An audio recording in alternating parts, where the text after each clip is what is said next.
There are quicksands. The tide still comes in just as fast as it did several hundred years ago, and the fog comes in just the same. You bet your life if there's someone goes out there without a guide, they'll get into a dangerous area. At the southern tip of the English Lake District, and across the vast sandy reaches of the Kent and Leven estuaries, local fisherman Cedric Robinson carries on a tradition that stretches back more than 800 years. It was here, in the 12th century, that the Black Canons of the Order of St. Augustine founded a priory, and as part of their calling, offered to guide the unknowing traveller safely across the ever-shifting quicksands of Morecambe Bay. Swept away in the tide of Henry VIII's reformist zeal, the Augustinians are long gone, but in an odd quirk of fate, spiritual pilgrims are once again beating a path to the doors of Conishead Priory. They come to hear the words of Geshe Kelsang Gyatso Rinpoche, a Tibetan Buddhist monk, who for them, and thousands around the world, is the guide who will lead them safely across the treacherous sands of samsara, our world of endless suffering. And invite the wisdom beings from their natural abodes to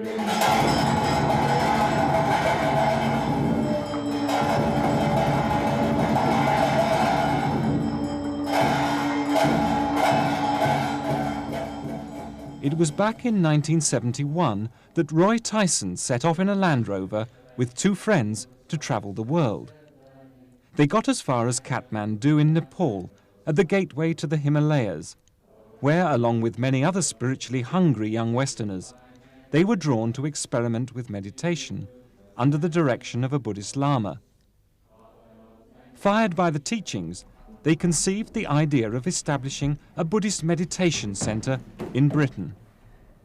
My colleagues, Peter and Harvey, were looking for a building in a hilly area of the country, and they contacted the local planning department here and were told that Conishead Priory was a large building which was empty and available for sale. And eventually they bought it. At first they thought it was too big and rambling, but they recognised that the cost, I think £70,000 was the asking price, was no more than you would have to pay for a 4-bedroom farmhouse somewhere. So eventually they decided that even though it was huge, much bigger than they had envisaged, perhaps they should go ahead and do it. So they made an offer, so we came on the scene then. To start with, the building had been let run down, and it was sold very, very cheaply to them. But basically because nobody else would take it on. It's a wonderful old building. It was in 1976 that a Buddhist community was first established at Conishead Priory. The building, essentially a Victorian gentleman's folly, built at vast expense in the early 1800s, was riddled with dry rot and almost beyond repair. There was a lot of fibrous plaster in there. Well, the dry rot took out it right from the ceiling right through to the ground floor. So it all had to be put back, the girders and everything. Now, when you go into the building, you would think it's a magnificent stone structure inside, but actually it's all plasterwork. Even the bent ceilings are made by plaster. And then, of course, it's redone on the outside and it looks like stonework. So they wanted somebody to show them fibrous plasterwork. So I went there and worked there for 3 months or so with them to actually get them going. And it was very, very interesting and I really enjoyed the job because of the people that was doing it.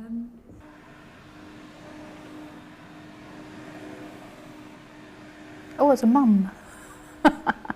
I was a mum, and I was sort of remember looking out of the window. This was in a school building, you know, this was sort of first floor up, looking out at the dark night. I think it was Christmas of '78 coming up, and wondering, you know, why is the world in such a mess? What's the problem? What can I do? And then somehow I just saw that the world's a mess because we make it that way. You know, it comes from our own greed and our own hatred. And you know, although I thought I was a reasonably good person, I didn't try to harm people, but I just didn't understand because of my ignorance. Somehow I was making things worse, and I just didn't want to do that anymore. I just wanted to cut. You know, I couldn't bear this in my mind, my heart. So then I started looking for something. Yeah, that's how I came to be here. Maybe I was more dissatisfied than other people, maybe, yes. Definitely I realised that, you know, that this can't be all to life, there must be something more. And I couldn't imagine myself just getting married, having a kid, 2.4 children, and then that's it, and then die eventually. It was just, seemed too empty, really, a life to lead. Having taken the vows of ordination and a name chosen by their spiritual guide, Yeshe and Legden have exchanged the trappings and distractions of modern society for the austere ways of monastic life. They belong to the New Kadampa tradition, the organisation founded by Geshe Kelsang to bring pure Buddhist teachings to the West. In the space of a few short years, the NKT has mushroomed into an international organisation. America has one of the NKT's strongest followings. And here in Seattle, as elsewhere, a visit by Geshe Kelsang, or Geshe-la as he is more familiarly known, is regarded as a cause for celebration. Through his prolific writings and occasional public appearances, this diminutive and unassuming Tibetan has won the hearts and minds of people from all cultures and walks of life. Geshe-la is a great Buddhist teacher who came to the West about 17 or 18 years ago after studying in some of the great monasteries in Tibet and engaging in extensive retreat in the Himalayas. I remember when I lived home, from mother's home, I cry. And especially in the monastery, everything new and now I know anything. So I missed very much my mother. But one point is I also like very much to studying Dharma. So there's mixing, feeling mixing. Some point we okay, other point Lord miss, mother miss, you know that. He came to England, he started to teach at Manjushri, a Mahayana Buddhist center. So then, since I came here, people of this English people and me become good friends. And they are very much, they like me, I like them. So they requested me to stay continually. So I accept finally.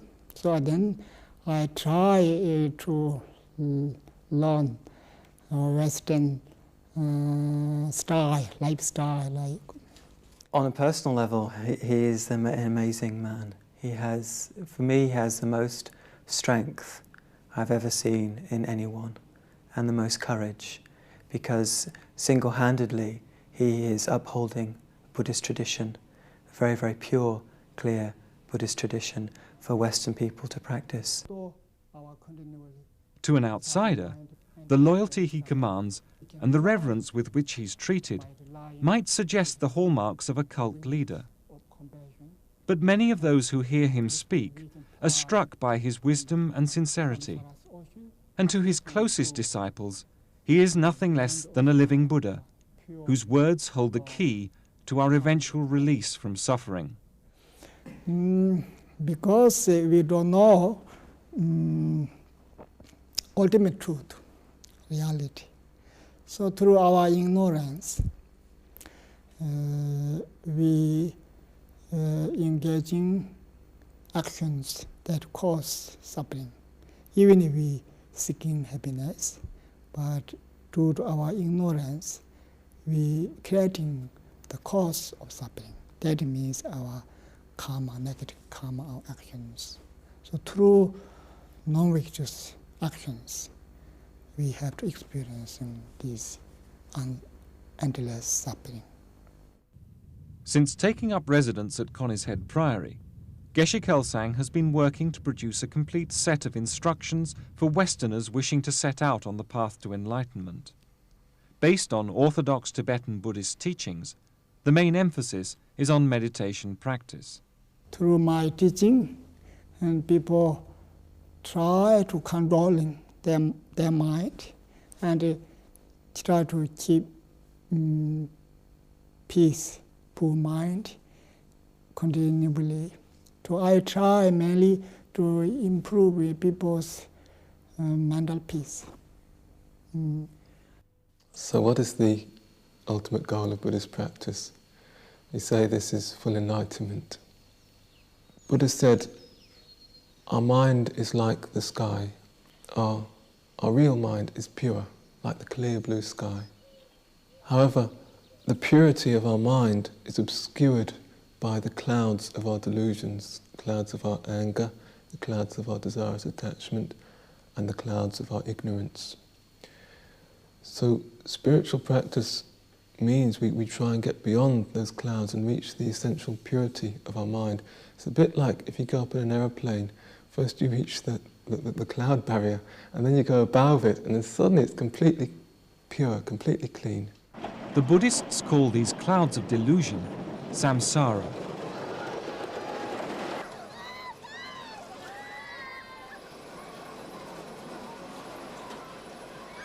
Samsara is the wheel or the cycle of uncontrolled rebirth.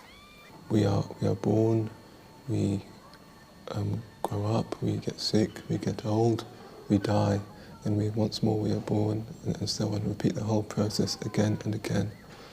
When we take rebirth in samsara, we experience continuous problems, a lot of suffering. Occasionally we experience some happiness, but that happiness itself is very limited in quality, very transitory, and gives us no lasting satisfaction.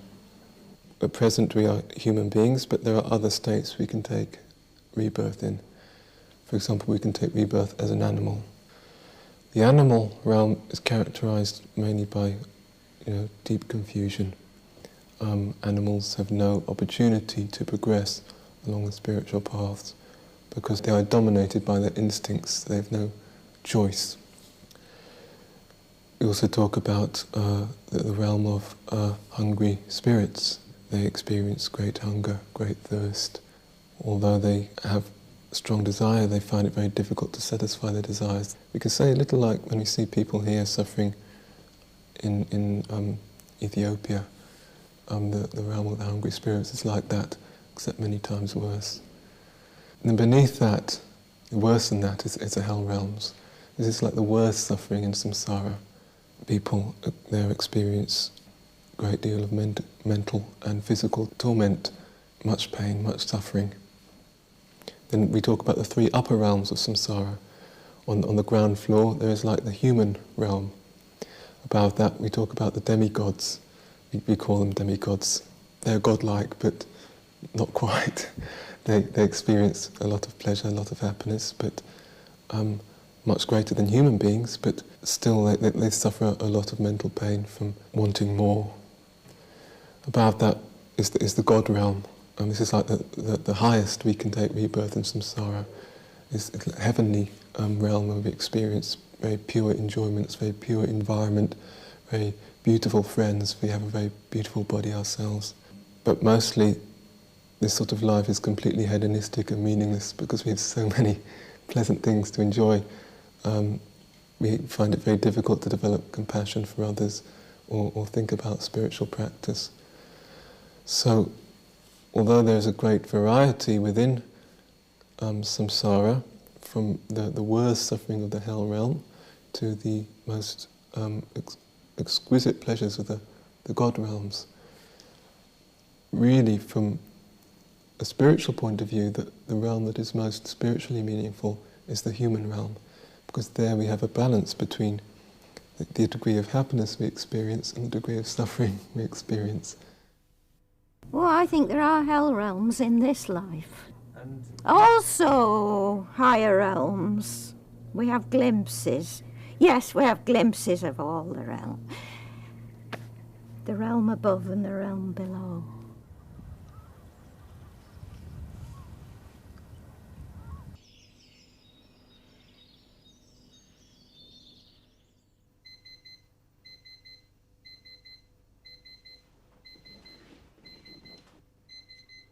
Usually my day starts about 6:30 a.m, depending on whether the previous night I went teaching or not. So sometimes we come back late. So then it's very difficult to get up in the morning. So it's not a very strict monastic life we lead. We have to adjust to circumstances, as it were. Aware of the perils of samsara and the precious nature of their human existence, Geshe Kelsang's pupils learn to treasure the opportunity each new day brings to draw one step closer to nirvana. Well, the first thing to remember is how lucky I am to be alive. So, oh, I'm alive. Oh, good, I better do something useful with this. There's no guarantee that you're going to wake up, So I haven't got a contract that I was given when I was born, So every day is a good one.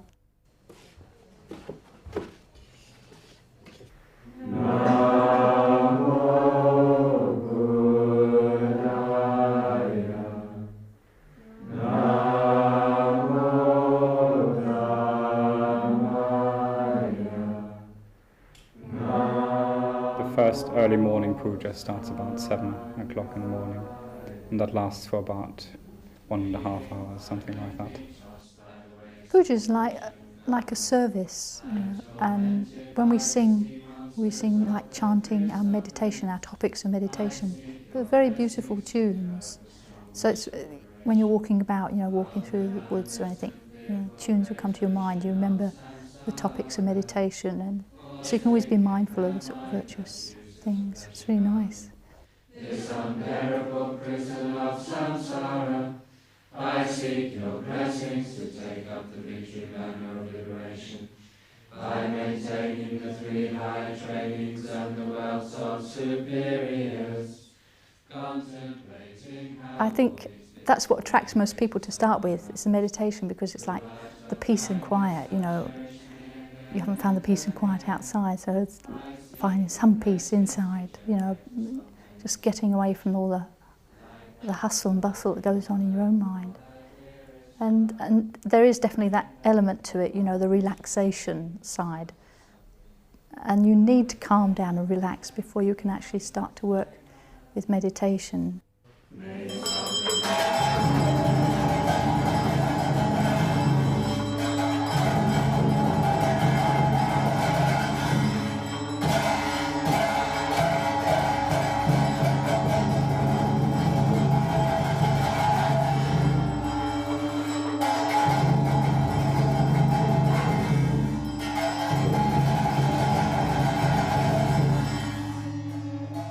If you're leading a very busy life, then it's really hard to switch your mind off. It's not like a button. You can't just stop all the worries and the frustrations and the concerns. You've actually got to level your life out, really, to go with it. So, being ordained is a good way to help with that, because it simplifies your life and makes, things easier, less complicated. You haven't got not involved in so many things.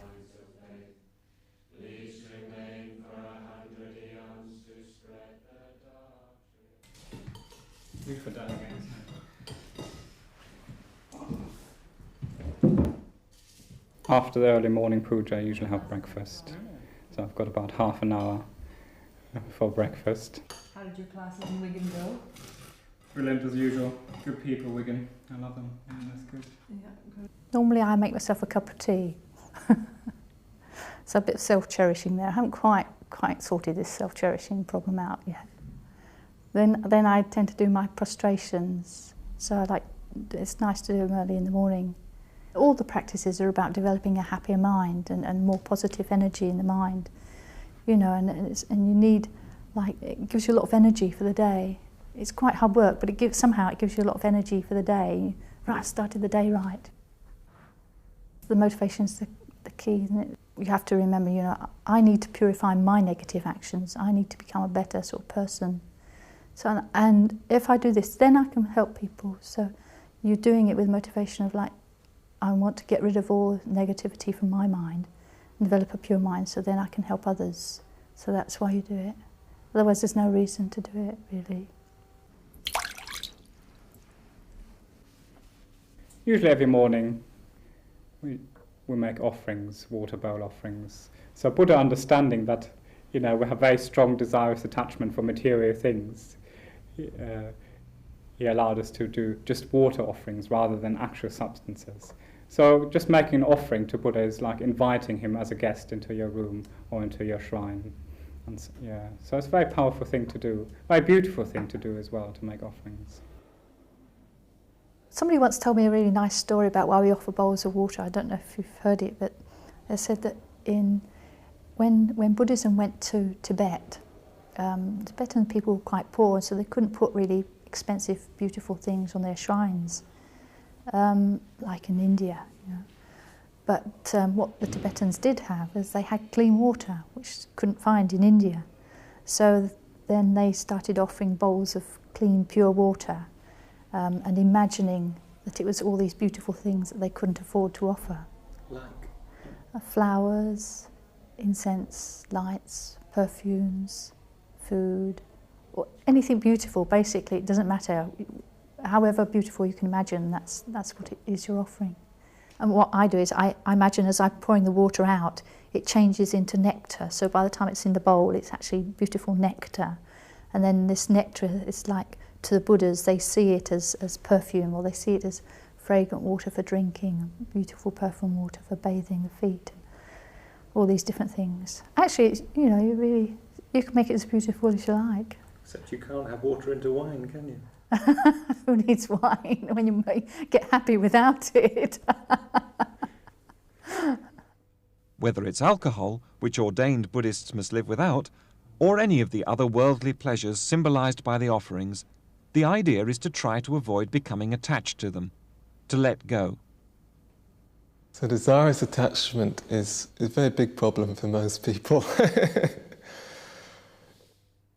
We experience this when we crave for something so much that our mind almost becomes attached or glued to the object of our desire.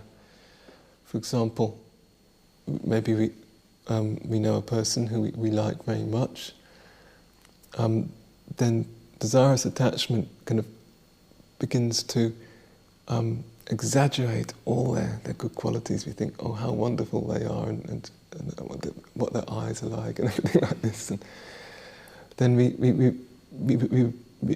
almost become glued to this person. We can't stop thinking about them. We can't get them out of our mind. And whenever we are not in their presence, we feel unhappy. We feel like something is missing from our lives. This is desirous attachment. It sounds like love to me.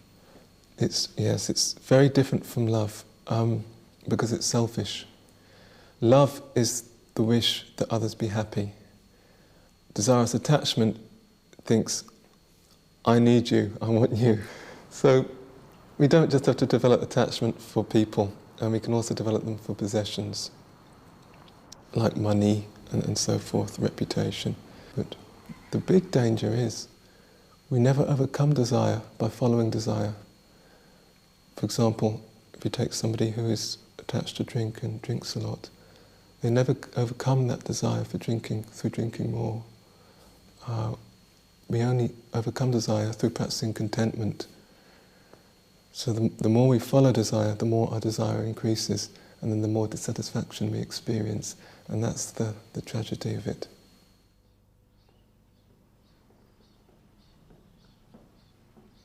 I usually take a walk in the morning, just before I start working in the account's office, which starts about 9:15. It's always fun, it always gives us a cheaper fare. Does it? Yeah, totally amazing. Our basic function in the account's office is just to balance the books and keep up to date. So all the mundane work of calculating up numbers and rows of numbers and columns. It's quite involved. It takes a lot of time and a lot of nerves and patience, I think, sometimes. Yeah, because we've got about 100 residence accounts to take care of. So everybody pays rent and meals and facility fee and so on. So there's quite a lot to keep track of. Sometimes we have big festivals, such as the Spring Festival and Summer Festival, where we have about 500 or 600 bookings for each. So that needs to be taken care of. Pizza day today. No, they're going to have lunch somewhere. They thought they were going to have beans. What's it? That visiting group, you mean? Yeah, all right. Lancaster College. But they were really happy that it was going to be pizza and crumbs. So we're not too weird as Buddhists, not too bad, I guess, if we have pizza.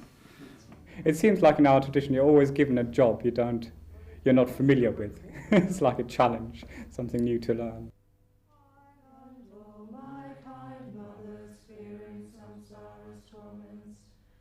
After the accounts office, we usually have teacher training programs, so I've got about 15 minutes to readjust. So a teacher training program is a very intensive study of Geshe Kelsang's books. It lasts about 8 years, something like that. Usually we start with a few prayers in the beginning, just to prepare our minds. Then Samten, our teacher, gives some teaching, usually on about 2 or 3 or 4 pages of the book. First, we need to understand clearly what the 10 non-virtuous actions are, killing, stealing, and so forth. Then we need to understand the dangers of engaging in these non-virtuous actions, the dangers of killing, the karmic consequences that we accrue. So, that's my commitment is now. I'm committed to studying all of Geshe-la's books. And then hopefully, some of it will sink in and have a good effect on my mind. And then I'll be more skillful in helping others. And also, as you practice and you do the retreats that go with us, the books and so on, you get to be a purer sort of person, and you get to show a better example of how you can live your life, not sort of always sitting around gossiping and stuff like that, When you perform an action, it's not static, and you shouldn't think I've completed it now, it's just like ended. It's like, it's continuous. You should actually view the action as like a path that actually leads to higher rebirth. If you wish to become enlightened, then surely that is the most powerful intention. Today's teaching on the 10 virtuous and non-virtuous actions involves one of the central pillars of Buddhist belief, the law of karma. Karma basically means action, and it refers to a specific sort of cause and effect where our actions that we engage, our physical actions, our verbal actions, the things we say, our mental actions, the things we think, are like causes, and our future experiences are like the effects of these causes. Well, it's a very strong saying in Buddhism that if you don't think of death in the morning, you waste the afternoon. Therefore, you should not waste this life. You should always be conscious that you must make the best of this life to improve your future lives, to head for enlightenment. So every time we do an action, it's like planting a seed on our mind. Eventually, in the future, maybe later on in this life, but usually in future lives, this seed will ripen as an experience of happiness or suffering. If we engage in actions with a positive mind, we will create the cause for happiness in the future. If we engage in actions with a negative mind, say an angry mind, or whatever, then we create the cause to experience suffering in the future. I don't think I'm particularly unusual. I'm sure individual people might differ, but I mean, a very angry person, if someone pulls a car in front of me, I would get very upset. Or if somebody shortchanged me at the store, I would even get more upset, And so all day long, there's hundreds and hundreds of reasons why we give ourselves to get upset, And I think I took advantage of most of them, No, there's a wonderful story. Once was a great Tibetan Lama who came here, and somebody took his meal up to him on a tray, and after a few minutes he came out of his room really quite irate, well not irate, wrathful, saying, "I'm not eating this, it was cooked with an angry mind." So it makes a difference, so you need to be careful. So I always try to cook with a happy mind.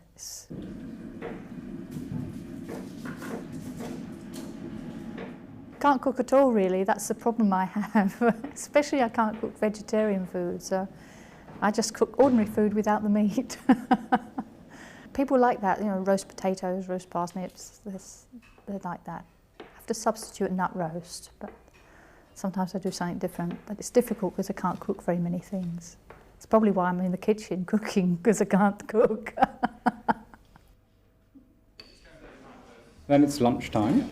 Most people have lunch, so that's a place to meet everyone from the community, brings the community together. What are the lunches like?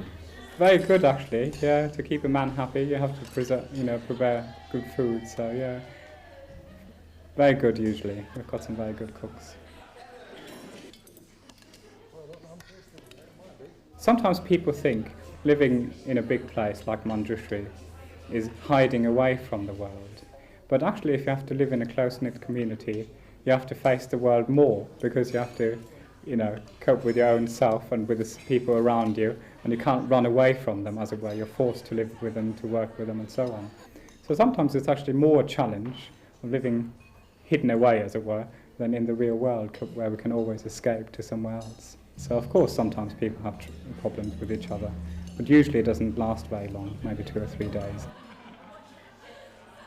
Well, I think on the whole we handle it very well, but there are pressures when you're living with so many other people.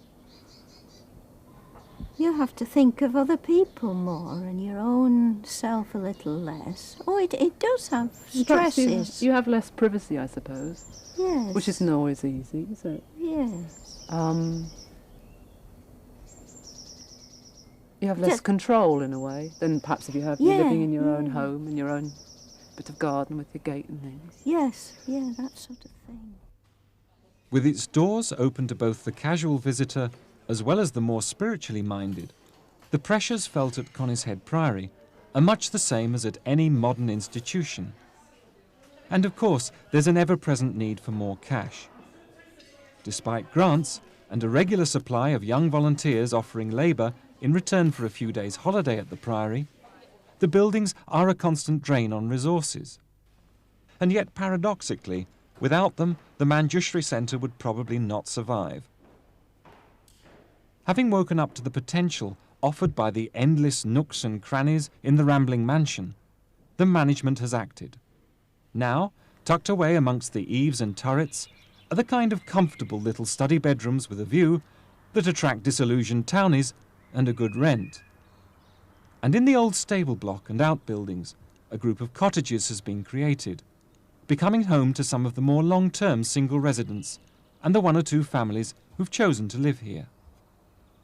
But with the spring and summer festivals attracting hundreds more visitors each year, there is still a pressing need for accommodation. Up to now, tents and marquees have been commandeered for both living quarters and a meditation space. So now there are ambitious plans for the building of a gompa, or meditation hall, on the site of the old vegetable garden. I got involved on a voluntary basis. I'd been working in Manchester and become unemployed due to the recession, so I volunteered to come here on a working holiday, and found out that there were various architectural projects that were underway at the Priory, so I got involved with those. Geshe Khalsang then instigated this project to build this meeting hall for 1,000 people. So, perfect commission to design a spiritual building for your spiritual guide. So it was a wonderful opportunity. It's such an unusual building. It's based on a sort of Buddhist mandala. So it's got lots of sort of spiritual significance in the design. But because we're building it right next to a Grade 2 listed building, we've had some fun trying to persuade the planners and English Heritage and the other sort of historical bodies that it's the right thing to do. I think we've managed to persuade them eventually, and I think they're looking forward to quite a special building. Geshe Khalsang was quite keen for it not to appear to be a Tibetan building, but there's no real precedent for Western gompas. There's no such thing, so sort of really designing in the dark. But I think we've designed a building that fulfills the brief, and it's going to be something quite special. Buddhism is a religion that relies heavily on symbolism. And this is especially true of the icons, which are so central to meditation practice. Artists working in the Buddhist domain conform to very strict rules governing the form and scale of their work. And even though Geshe Kelsang has been at pains to present Buddhist teachings in a form acceptable to Western tastes, the iconography has retained all the colour, flamboyance and meticulous detail of its Tibetan heritage. Maybe the images are from a different culture, but there is so much cross-fertilization now in our society that many images are coming from different societies, from different cultures. So in a sense, the Western mind is becoming more acquainted with different cultures and different societies. And anyone who asks or attends teachings, they begin to understand the full meaning of everything that we have here on our shrine. Nothing here is without meaning. So I can explain to anyone very clearly what is the meaning of the statues, what is the meaning of the offerings. So it's not just a ritual for ritual's sake. The ritual contains within it a very beautiful meaning. And I often feel it's like a nut, which has like the outer casing is protecting a very delicious inner.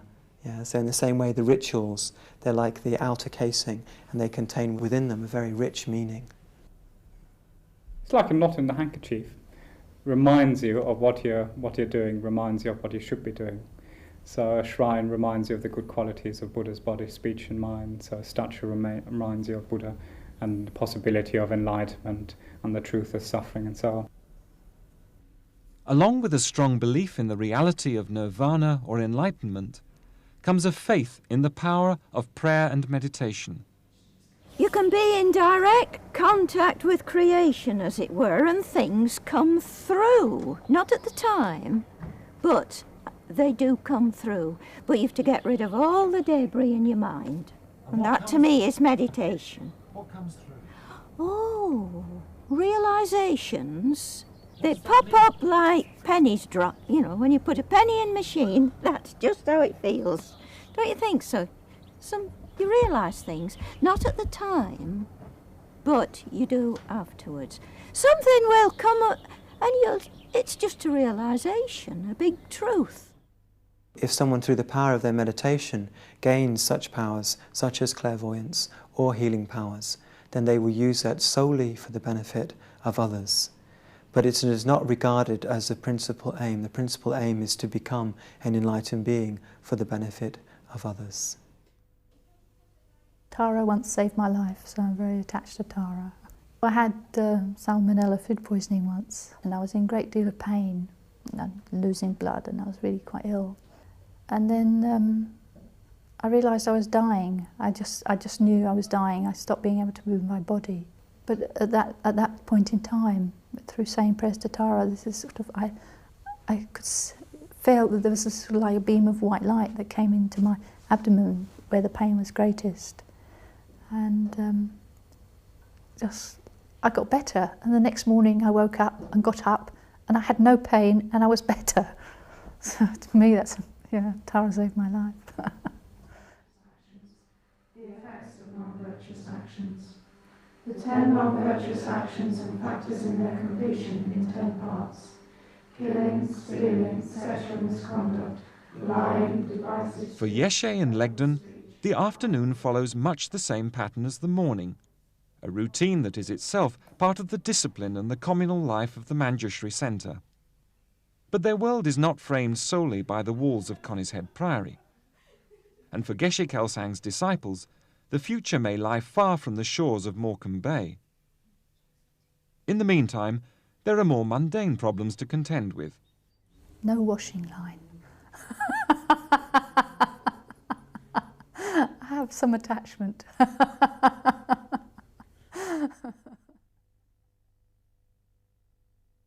Treatment day. I awake from the sleeping tablet. Is it Wednesday again?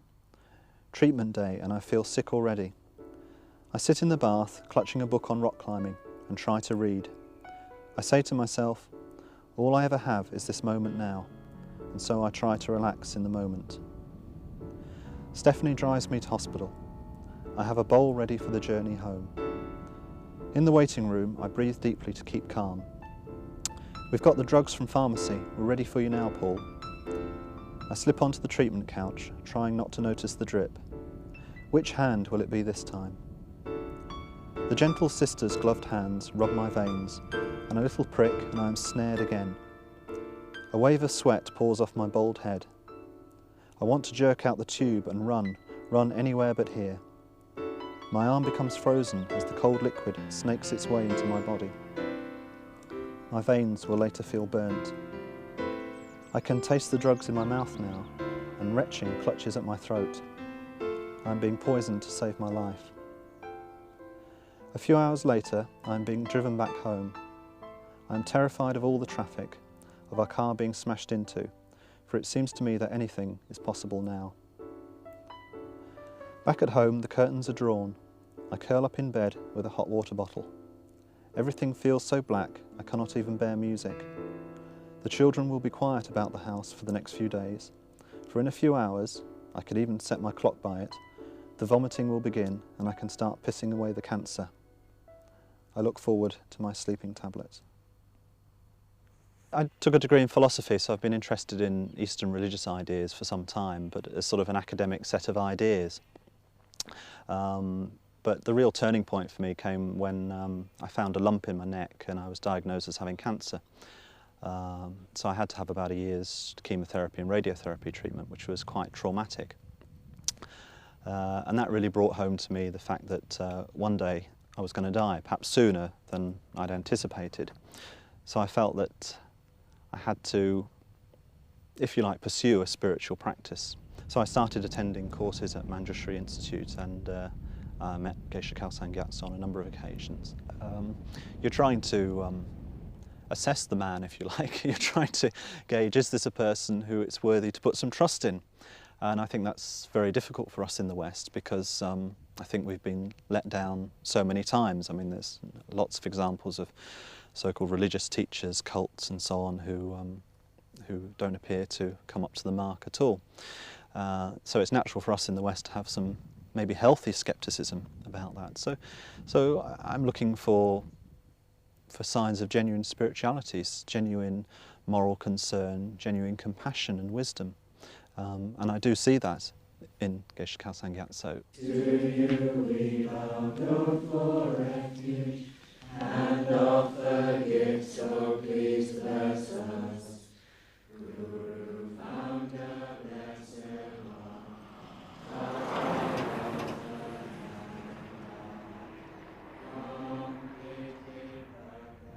I suppose the first time I came here, when I first came to teachings of Geshe-la, there was this thought, this mind wanting to ordain one day, even then, right at the start.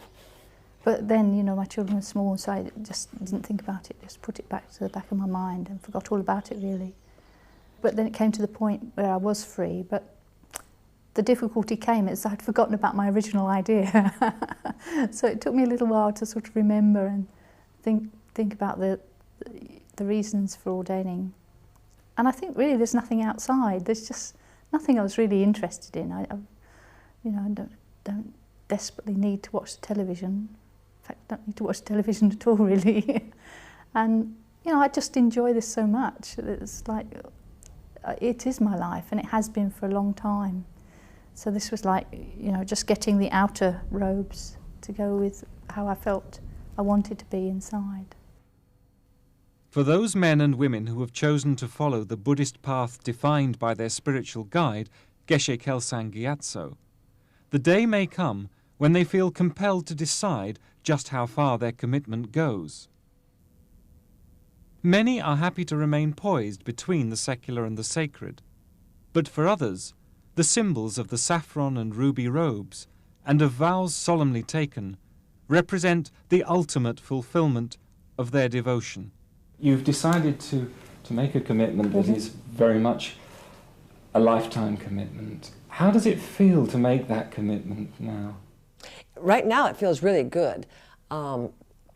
Yesterday I didn't have second thoughts. It wasn't that. It was the realization that this was a big commitment. I mean, it was one that I felt I wanted to do, but I think the closer the time got, the more I realized that, boy, this is a big commitment. This is, you know, this is not like signing up for typing 101, and then if I don't feel like going to class, I don't have to go, you know.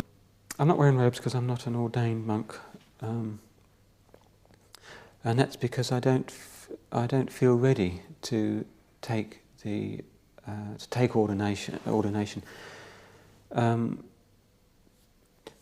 When you take ordination as a monk or a nun, you do so expressly to accept a certain life discipline, which is a slightly more rigorous life discipline than a Buddhist lay practitioner has to observe. A Buddhist lay practitioner might take 5 vows, whereas a fully ordained monk has to take 253 vows. I didn't want to commit myself, absolutely.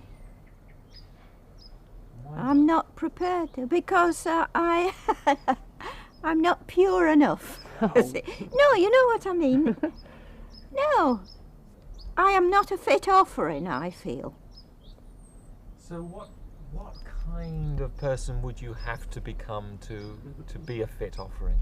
Well, in my estimation, absolutely great integrity, which I do not have. I do not have. For me to be ordained, I would have to be living completely naturally that way of life, and it suggests certain confines on your way of living that I don't live at the moment, and that I would find quite difficult to live. Right, well, I know what people would think. Maybe more for a man than a woman getting ordained, don't you miss sex?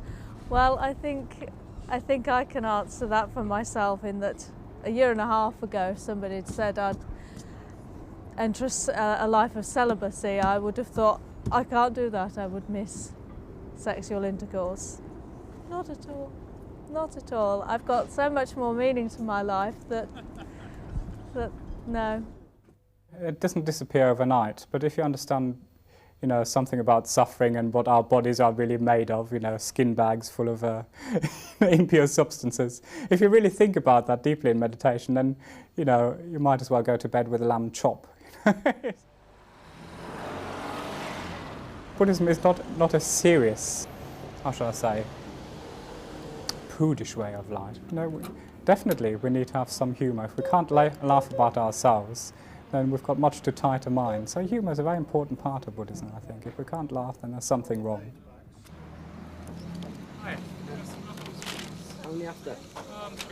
People, either they stare or they mistake us for Hare Krishnas, or in the good British manner, they just ignore us. It didn't happen. I didn't see that, a man in a skirt. But usually it's quite favourable. People are very friendly, usually very tolerant. I was invited by Preston Centre to give a public talk in Chorley. And when we arrived there, everything seemed all right, everything was very well organised. But when I started teaching, we had a group of hooligans enter the teaching hall, as it were, bent upon disrupting it. So it was quite a challenge to put the teachings actually into practice, not just talk about patience, but actually practice patience, because they were insulting me and walking down the aisle and heading for me in the middle of the teaching.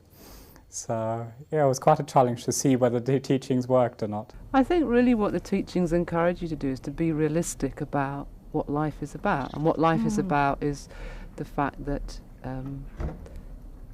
things are impermanent. So you could be alive now, but you've no idea in an hour whether you'll be alive, or in 80 years whether you'll be alive. And what that does, it's not a depressing thought. What it is it makes you value this moment, this time, this day, this hour. Then in a way you're sort of dancing with the impermanence of things, and you're dancing with the uncertainty of it, but you're comfortable with it. So when you get on the train and it goes for half a mile and breaks down, then you can sort of accept that's happening and just be patient with the situation.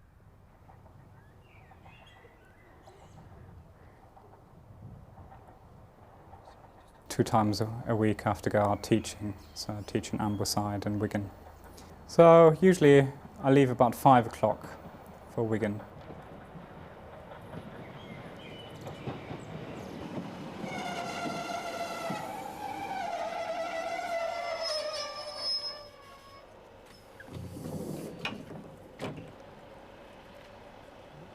beginning we were not quite sure whether a group would take off in Wigan.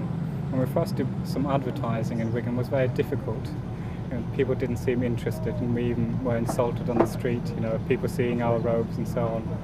So there was little anticipation in there starting a group in Wigan. But surprisingly enough, we really took off, so it's very good. I think the good thing about Wigan is that they're down to earth. So they're not over-intellectual or intellectualise the Dharma, but take it on a practical level, how they can apply it in their daily lives. So that's very good. I like that, down to earth. Get real is my slogan, as it were. I think most people know that life is unsatisfactory as it is. They've tried it all, even young people. It's quite astounding how many young people attend our groups. They've had the girlfriend, they've had the car, they've had the house and so on. And there's always some feeling of dissatisfactoriness. It's not good enough. We seek perfection, but we don't find it anywhere. So, especially now in the West, I think people need something. Traditional religion is now almost gone or rejected, and now they're seeking for something else. If we want to have a successful meditation, we need to prepare well. If we don't prepare well for our meditation, then the rest of the thing we do on our meditation cushion will be a shambles. It won't work out. We won't have success. Wigan's been very strong. They've been very interested, so we've got about a group of 12 people who are very interested, it seems. They're very practical. They take the teachings to heart in their daily life. This is the most important thing. Buddhism is not some kind of philosophical, game. It's a practical way of leading our lives, to make our lives more happy. Buddha is some quality of our own mind we wish to develop in our own mind. So, by paying obeisance to Buddha, we pay obeisance to our own potential, nothing else. We think, I want to become Buddha, I myself, and with the help of someone who has already attained enlightenment, I will do this. Quite different, isn't it? It's not some God out there, who rules over us, something like that. Buddhahood is a quality we develop in our own mind. Some of the things I'm still very sceptical about because it's fairly new to me. But it really has it's very calming, and it makes you feel more aware of how you feel about the things in your life. It helps you to sort the bad bits out and enjoy the good bits. And what are you sceptical about? Well, I'm not, like he says about it, I'm not really into faith and worshipping and things like that. But I've not come across anything that is like yuck to me. Really, like, God, I don't want anything to do with this, but it would take me quite a while before I could. I do meditation and things like that, but I don't really think, I probably don't meditate, really meditate. I'm just trying, but mostly it helps me personally to get on with my own life. I find that my concentration's better than it used to be. A bit more relaxed, especially when under pressure and what have you. Don't drink as much. Generally calmer, improved relationships with friends and family. What more can I say? less negative mind, definitely. Instead of just going down the street labelling things, don't like that, or like that, no, I'm not sure about that, like this, like that. It's just, that's okay, that's okay. Just more agreeable with everyone. It's better. We'd been married for 10 years, and then at the age of 38 I suddenly found out I was pregnant. So the whole meaning to life seemed to just spring into me all at once, and I started to explore different religions, and I went to spiritualist church for about a year, and then I heard about Buddhism, so I started to study with that, and it just seemed to make so much sense. It seemed to give me all the answers to things that I couldn't find elsewhere.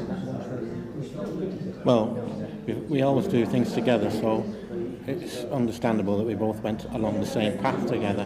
And I was always searching. I was brought up in the Church of England, but there was always something missing. There was always telling me a further story that hadn't got a proper ending. And when we came into Buddhism, it's kind of hit home to me that this was about me. It wasn't about some faraway fairy story. If I put these into practice, this would affect my life.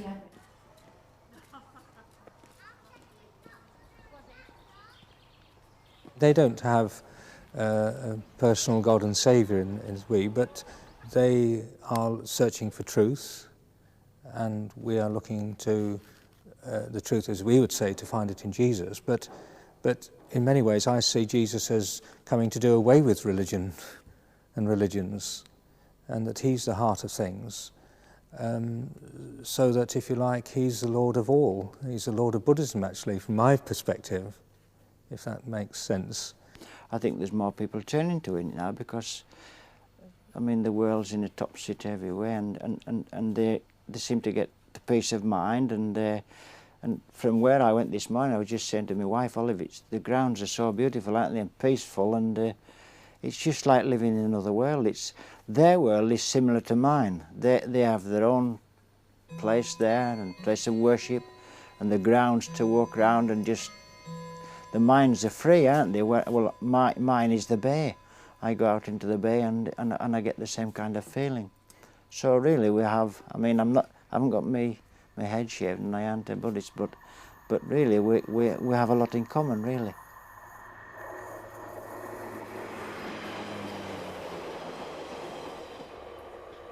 The main thing is people put their trust in the guide. They have to do.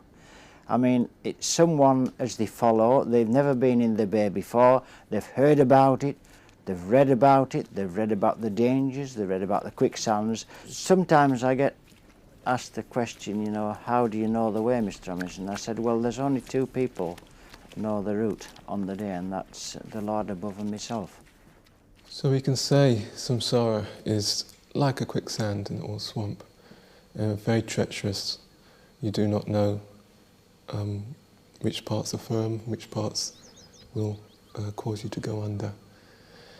Our spiritual guide is like somebody who can lead us through that quicksand to the firm ground of liberation. And really, the only person who can do that is somebody who has already travelled it themselves.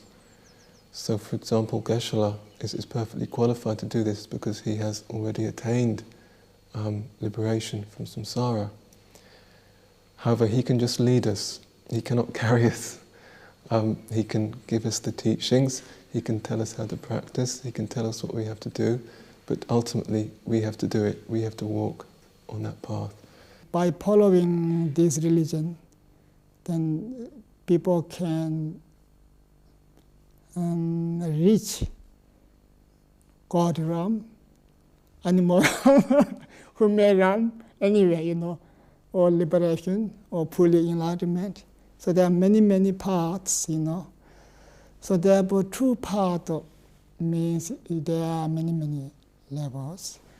So the path to enlightenment, path to actual liberation,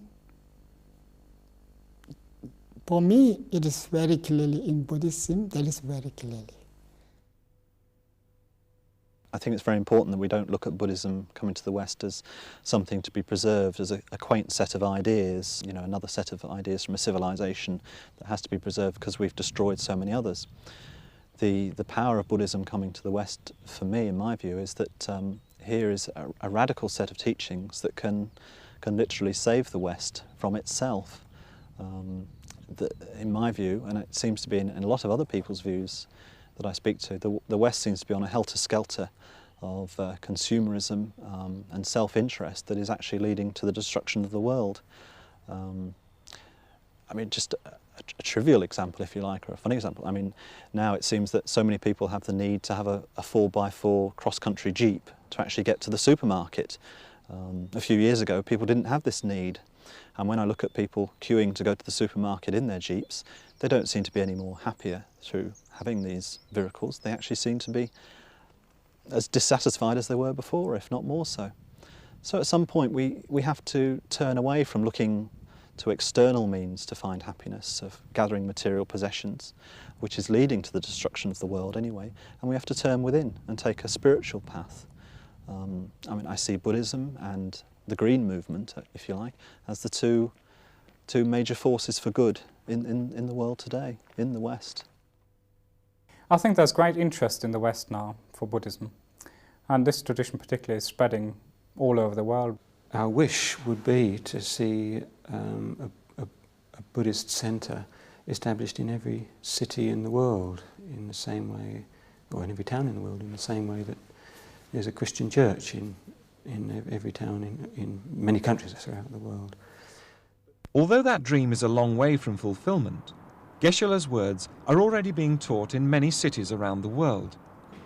The new Kadampa tradition has more than a dozen centres in the United States. And when some of the residents of Manjushri Center flew over to Seattle on one of Geshe-la's teaching visits, his influence was felt in some unexpected ways.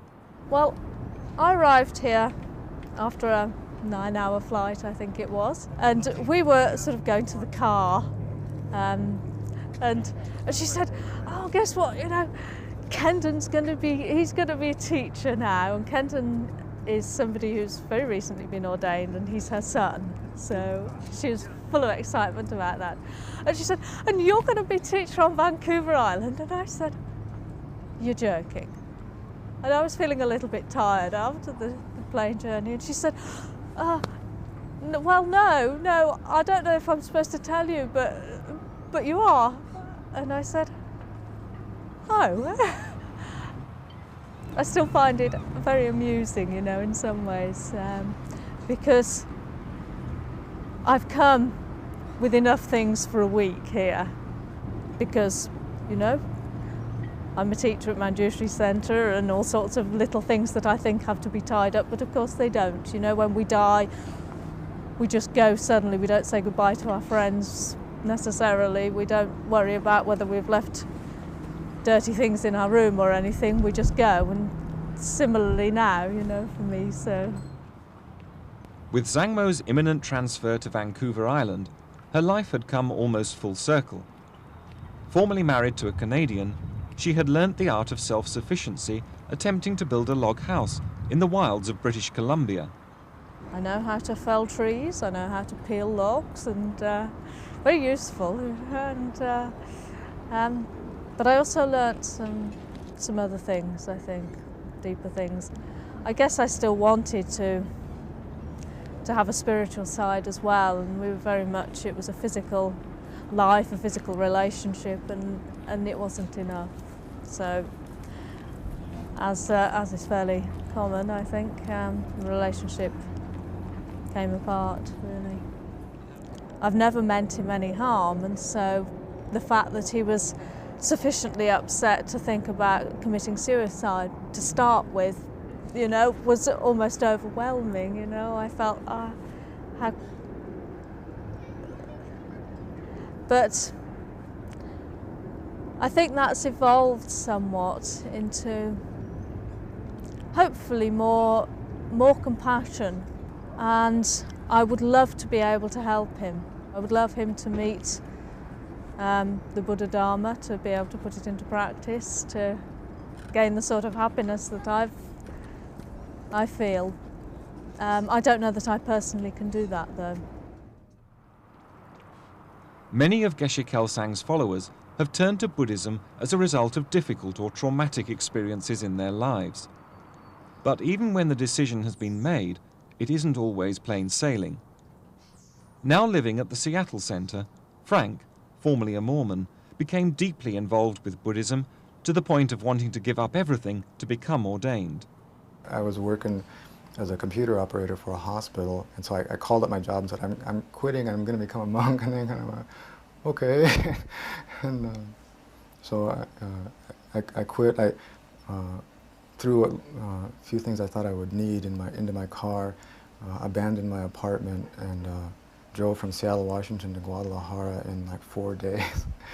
And but on the way, I was kind of, by the time I got to Mexico, I was driving going, I don't know if I want to become a monk.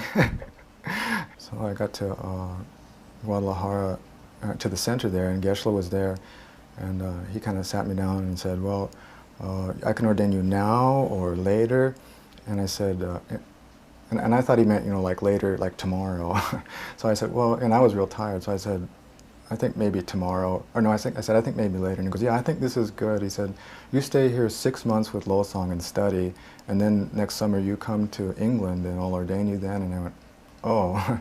And then, then I realized, he was giving me an out, and which was very, very wise move because I wasn't ready.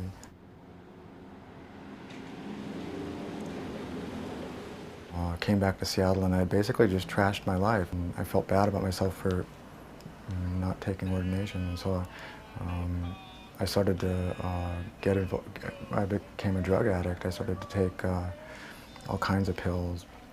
Things went rapidly downhill as Frank began first forging prescriptions and then payroll checks. Eventually, he was arrested. So I got sent to prison, and it was very bizarre going from one end of the spectrum to the other. On one end, I was making a pilgrimage to a foreign country to become ordained by, a living Buddha, and then on the other end, here I was in the state prison receiving units in a blue jumpsuit. And well, at first I didn't want to write to Geshe Kelsang because I was ashamed, but he was always on my mind. So I wrote to Geshe-la, and he, I got a Christmas card from him right around Christmas time, and boy, it was like the, I couldn't have received anything more healing than a Christmas card from my guru while I was in prison. And like the last thing he wrote was, I pray continuously for you, and that's all I needed to hear. I was sort of like, okay, I understand now, I'm back on track. And so while I was in prison, I had an altar. I had pictures of Buddhas and little bowls, and I would sit there every night for about, well, my average daily practice was like 45 minutes, and people thought I was kind of crazy, I think, but it's what kept me going. It was the only thing that made it all meaningful. Through doing that, I could turn the experience around and grow from it. Otherwise, it would have just been completely useless, completely meaningless. I would have come out there meaner and bitter than before I went in. But now, all of a sudden, it turned into something that made me a better person, and simply through the contact with this special person, a special being. And, what happened when you came out? Well, the first opportunity that I got, I went to see him. He's in England, I was in Seattle, Washington, so it was difficult. But somehow I kind of begged and borrowed, and well, I didn't steal, of course, but I begged and borrowed the money for a plane ticket and went. And he was just so appreciative to see me. He kind of walked in, and this little guy, and there he was. He was my guru. And he made 3 prostrations to the throne, and it was like I was home. Like, and I was able to see him in a personal interview, and I apologized, for all these things I had done and for not taking his advice, and because if I had, none of that stuff would have happened. And he said, "Don't worry about it." Anyway, at the end of the interview, he stood up, and I put his hand out like that, and so, oh, okay. So I stood up and I clasped his hand, and he like pulled me in, and he did that.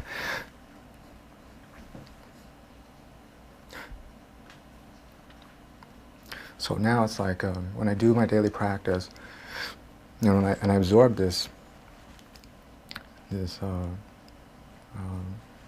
visualization of this Buddha, I kind of feel him and going down into my heart.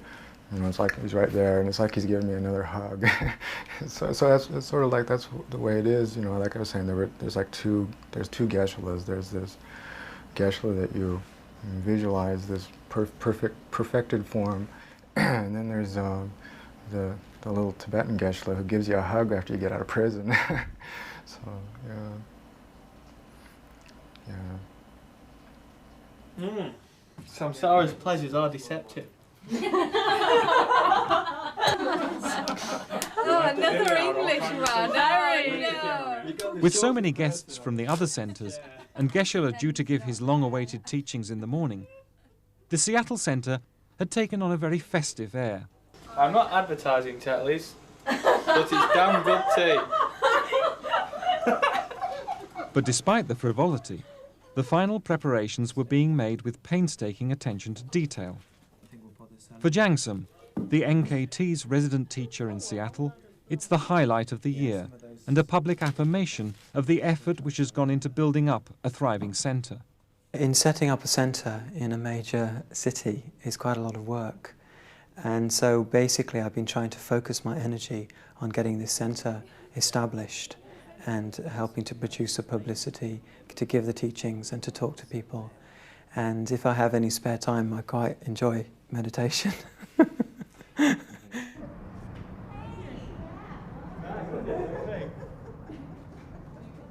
The real challenge is to try to maintain a positive mind, a spiritual perspective, when we are in a kind of the cut and thrust of everyday life. But one really encouraging thing I find about Americans is that they really like practical teachings. They really like to hear teachings that are going to help them right now in their daily life. Teachings that are going to help them overcome anger, overcome jealousy, overcome pride, and really help them to sort their way through their problems.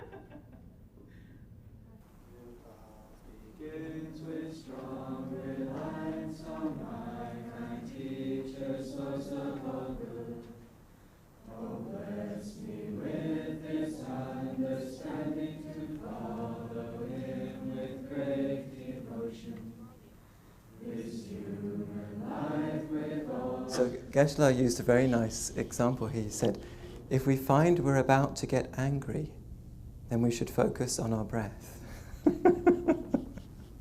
So I was thinking this would be a good one in the workplace, wouldn't it? Wait a minute, I'm getting angry. I'm going to take 5 minutes out. But it's possible. You can just say, excuse me, I need to go to the restroom. I feel that he really cares very deeply for me and for all living beings that he meets. For instance, when I met him at the airport when he arrived in Seattle, he had been delayed 2.5 hours or so. He'd been travelling for 7 hours. And as we were walking down through the airport, he had time for everybody he met. And I could tell that he had great respect in his mind for all the people he met. He asked me to introduce him to 2 Hare Krishna people, and he talked to them, and he was very, very kind. And to me, it just showed that he actually practices what he teaches. He teaches that in Buddhism we try to develop a loving mind, a compassionate mind towards all living beings. And when I see him, it reminds me of the authenticity of his spiritual path, because he actually puts it into practice. And as they say in America, he walks the talk. If we practice giving or generosity, through this we will be born in the wealthy family, So then we don't need to worry, we naturally become rich. We see nowadays, some people just naturally they are wealthy because their family wealthy. So everything comes from parents or grandfather, mother, so they don't need to work and enjoy very much, So this welcome from this, because indicated previously they did generosity practice, giving practice, He's extraordinarily kind and compassionate, although he can be quite wrathful when it's necessary. There are occasions on which I've done things which have been so stupid, really, that Geshe-la, as we say, manifested anger or impatience and kind of told me to clear off, more or less, in a rather more polite language. But it's forgotten in an instant, and we just get back to work then. It's actually it's a marvellous learning experience for me. It's almost, Geshe-la's almost like a father as well as a spiritual advisor. And looking back, this is just a very personal thing. Looking back, it's something my relationship with my father could have been better. With my physical father, could have been better. So this is helpful. If we become Bodhisattva, we are like father or mother of universe, looking for everywhere to try to help. Of course, the notion of universal love and compassion and the dedicating of self to others draws strong parallels with the Gospels. So how do Buddhists view Christianity? I find a very nice religion, very nice religion. And relatively, sometimes very similar Buddhist ideas, encouraging people, you should love each other, help, be good person, don't do bad things, encourage. I don't think it matters whether you're a Christian. I mean, Geshe-la has many Christian disciples now in America. And they're Christians, and what do they come to Buddhism for? Because there are explanations of things in Buddhism that I don't think you get in Christianity, although I'm sure they exist there if you could find them, that make life more explainable, more understandable, and therefore more handleable. People can begin, they will learn both, try to understand both. But finally, they're very necessary to choose one. Otherwise, fighting inside, conflict. So therefore, finally, they need to choose one. By leading a Buddhist way of life, which isn't unrelated to a Christian way of life, really, you can become happier. You can deal with this basic dissatisfaction, which we all have.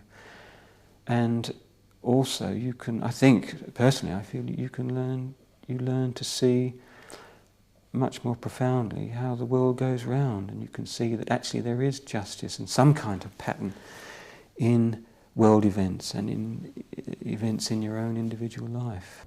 I don't think any religion has all the answers. They've all got some of the truth, but not all of it. I don't think any human being can have it all.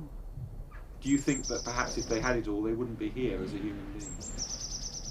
Yes. That's not really the Buddhist outlook, but I think that it's not the human condition to know. We know nothing, really. Fred. The older I get, the more I don't know.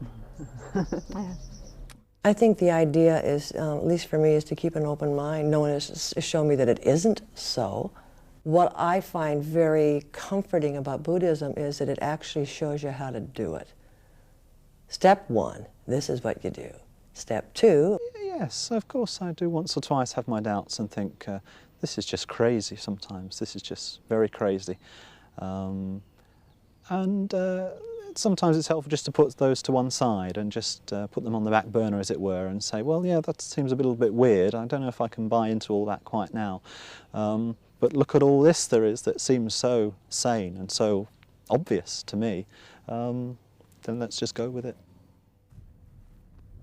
The commitment Buddhists make is long-term. Some might say for eternity. But what of the future in this incarnation? Well, hopefully I'll be asked to teach somewhere. That's what I'd like to do eventually when I become qualified, definitely. Well, Geshe Kelsang's asked me to set up a Buddhist centre in Munich, in Germany, shortly after the summer festival. So that'll be a new challenge, because I expected to remain here for a little while. Now he's sent me off to Munich. So often when we think it's all going very well, when we're settled down, then Geshe Kelsang sends people off like Zangmo to Canada, and Jangsem to Seattle, and so on. So I'm off to Munich. Oh, I've come home. This is, I think, all my life has been leading up to me living here. Yes, I'm meant to be here, without a doubt. Even though sometimes I get a bit cranky. Not often. No, not often. But, oh yes, this is where I'm meant to be. I'm quite sure of that. Yeah. Great circle of sun, oh great hero, we understand that following in the path of the Sukhatas of the three times, you are the source of all attainments. I like to say everybody wishes to be happy and no wish to experience suffering. Up to now, we try to find happiness from material things, development. But we felt, no matter how much external conditions, material developed, no matter how much modern technology become higher, our suffering, human suffering problems increasing year by year. So I like to say we should find happiness from different sources. We should solve our human problem by different method. How? By controlling our mind, by maintaining peace of mind always. In this way, through improving mental peace, and then we can solve our human problem and we can find happiness. This is I like to say.